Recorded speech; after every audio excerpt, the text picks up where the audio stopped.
दूसरा काम करूंगा मैं। देखिए मैं थोड़ा शॉर्ट में आपको ये समझाना चाहूंगा कि जो क्राइम फ्री भारत मिशन है, ये जाति, संप्रदाय और धर्म और संकीर्ण राजनीति से बहुत ऊपर है।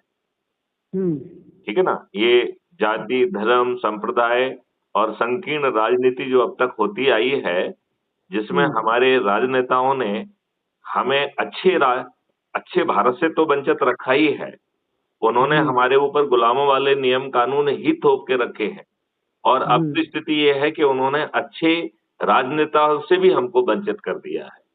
ये जाति, धर्म, संप्रदाय और संकीर्ण राजनीति के आधार पर घटिया लोगों को चुनते हैं, अपराधियों को चुनते हैं, बाहुबलियों को चुनते हैं, धन बलियों को चुनते हैं और उन्हें फिर अपराध करके जिताते हैं। तो वो दारू बांटते हैं, पैसे बांटते हैं, साड़ी बांटते हैं, जो कि अपने आप में आज के नियम कानून के हिसाब से अपराध है। तो अपराधी लोग अपराध करके जीतते हैं और हमारे वोट खरीद कर हमारे प्रतिनिधि बन जाते हैं। और दुर्भाग्य की बात है कि हमारे वोट से जीतने के बाद भी हमें रिप्रेजेंट नहीं करते हैं। वो पार्टी के बंधुआ मजदूर हैं, जो अत्यंत ही दयनीय स्थिति में है, मजबूर स्थिति में है। वो पार्टी भिप से बंधे हुए एकदम घटिया लोग हैं, जिन्हें वो पार्टी हाईकमान के विरुद्ध एक लाइन बोलने की उनकी हिम्मत नहीं है।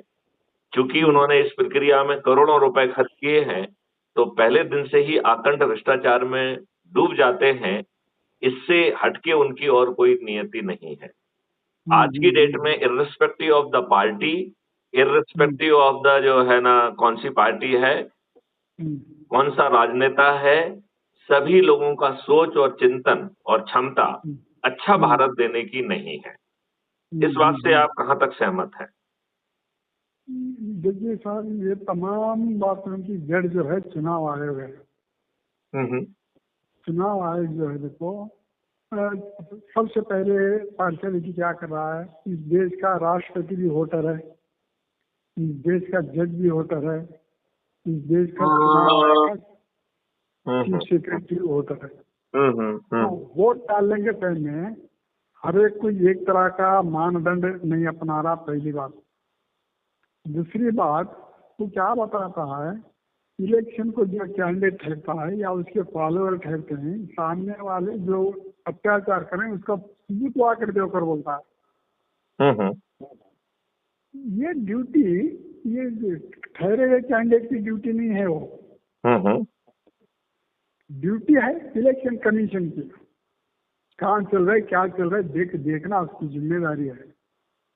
तो न्याय व्यवस्था से लेके जितने भी संविधान के अंतर्गत अथॉरिटीज हैं, सबने अपने आंखों पर पट्टी बांध के रखी है और सभी लोग जो है अपने राजनीतिक आकाओं के चरणों में बैठे हुए हैं।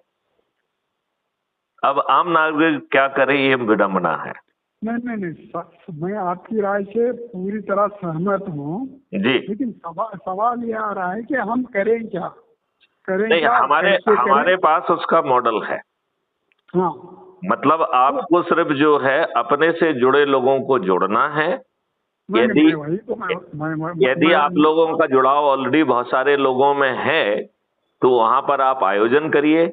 मैथिली शरण गुप्त जो है ना, वहां पहुंचकर आपकी बात जो है ना, जो क्राइम फ्री भारत के 21 लक्ष्य, जिसमें कि 5 फंडामेंटल राइट भी हैं, तो बिना थाने जाए आपकी एफआईआर भी दर्ज हो जाएगी। झूठी एफआईआर दर्ज करने का जो अपराध होगा या झूठी गवाही देने का बहुत जो है ना गंभीर अपराध होगा, जिसको परजरी कहते हैं, ऑफेंस ऑफ परजरी होगा। और फिर जो है 15 दिन में ऐसे अकाट साक्ष्यों का संग्रहण किया जाना संभव होगा जो आज की पुलिस सोच भी नहीं सकती है। तो अधिकतम 15 दिन में चालान पेश हो जाएगा। क्राइम फ्री भारत ने एक डिजिटल इंजन बनाया है, जिसके तहत जो है distributed video based trial system के माध्यम से आपको समझ गया जी। तो मैं आप बताइए, हम क्या कर सकते हैं आपके लिए? मैंने जो आपको अभी फीड भेजी है, जिसमें मेरा बहुत पुराना इंटरव्यू है, उसमें मैंने उसको आप एक बार पढ़ लीजिए। उसमें मैंने समझने, देखो भैया, मैं समझने से कुछ होने वाला नहीं है। मैं क्या चाह रहा हूँ, आप जनता को समझाइए। जनता को समझाने का वास्ते हमारे पास प्लेटफॉर्म 29 को रेडी है। ओके, तो अगर आप अपनी फौज के साथ आते हैं तो।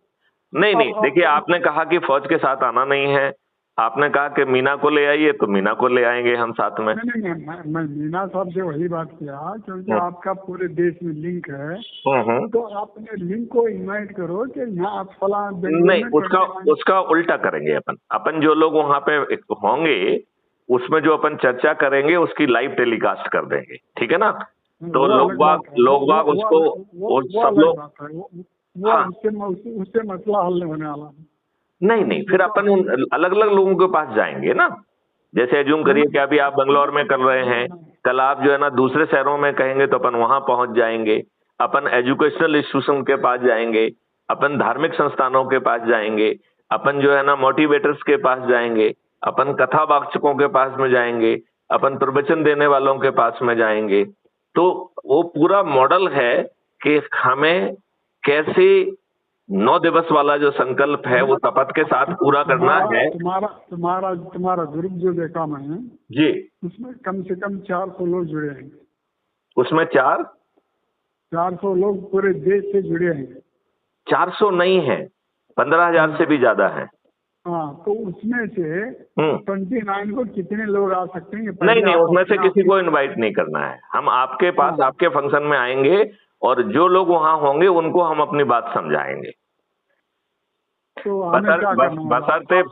बशर्ते आप मुझे वहां पर्याप्त समय दें जिससे कि हम लोक रुचि की बात कर सकें और उन्हें कैसे जो है 5 फंडामेंटल राइट के तहत उनकी जिंदगी बदल जाएगी। देखिए, आदमी को अपनी जिंदगी से लेना देना होना चाहिए कि नहीं होना चाहिए।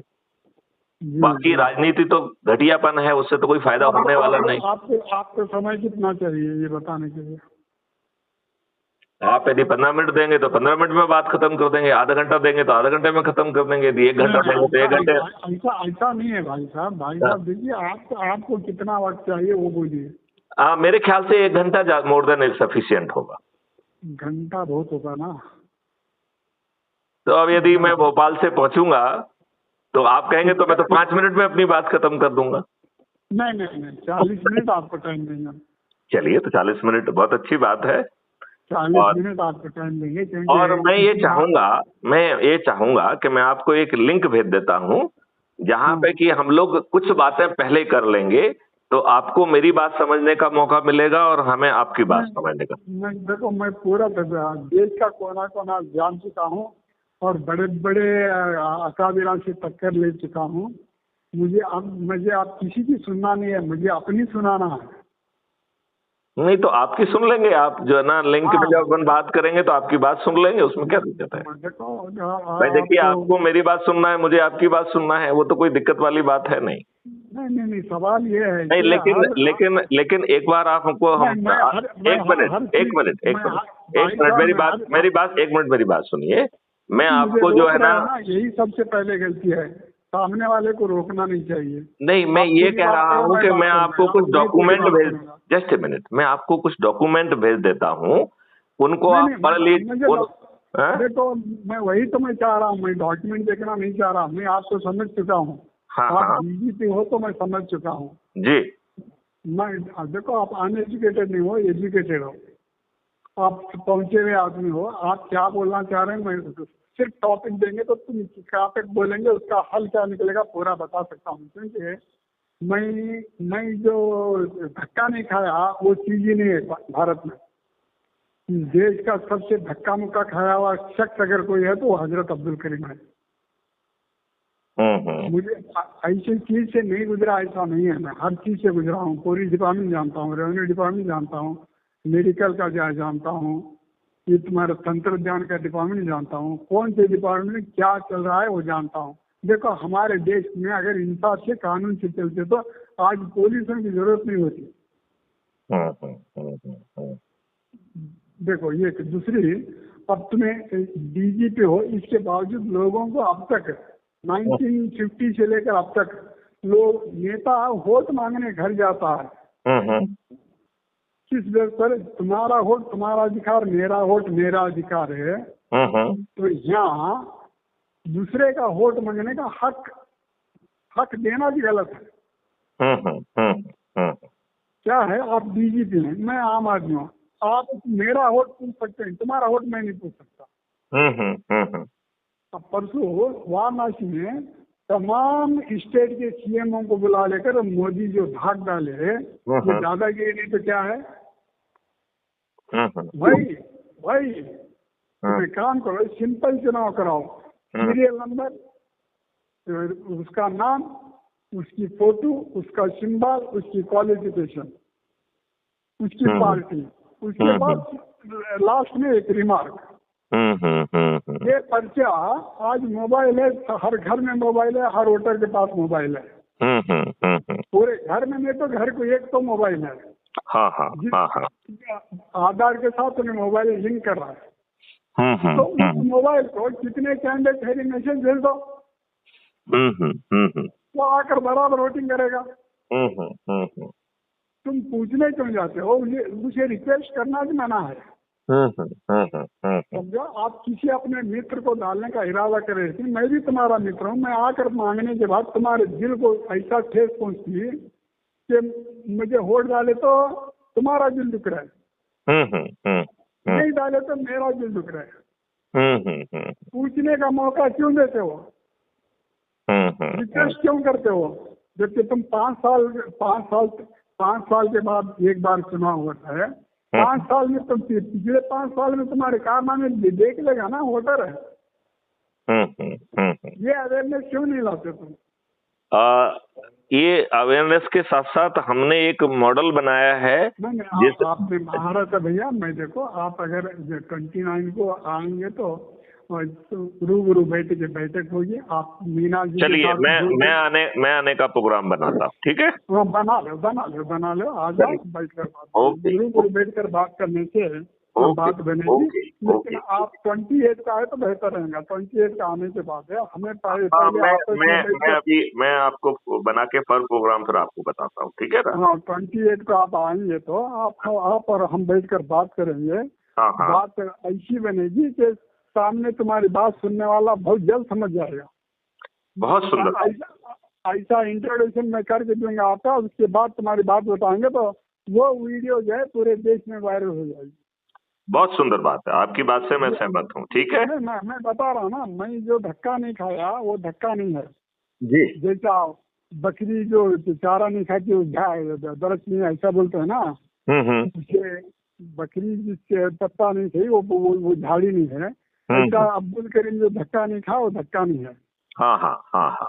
तो हर चीज से तजुर्बा है, उसके लिए मैं थोड़ी बात में आपको समझ चुका हूँ। आप एक उसूल परस्त हैं, देश को पीस ऑफ अमन देना चाहते हैं। क्राइम जब मुक्त हुआ तो भारत में पुलिस की जरूरत नहीं पड़ेगी। उसके साथ साथ आपको टैक्स मुक्त भारत भी देना चाहते हैं, कर्ज मुक्त भारत भी देना चाहते हैं। अपनी विचारधारा मेरे सामने रखने से वो फंक्शन में रखी है, मैं आपको स्टेज पर राइड करूंगा, उस स्टेज के जरिए पूरे देश का आपका पैगाम जाएगा। बहुत सुंदर, मैं पहुंच रहा हूँ, ठीक है जी। अल्लाह हाफिज। चलिए, नमस्कार।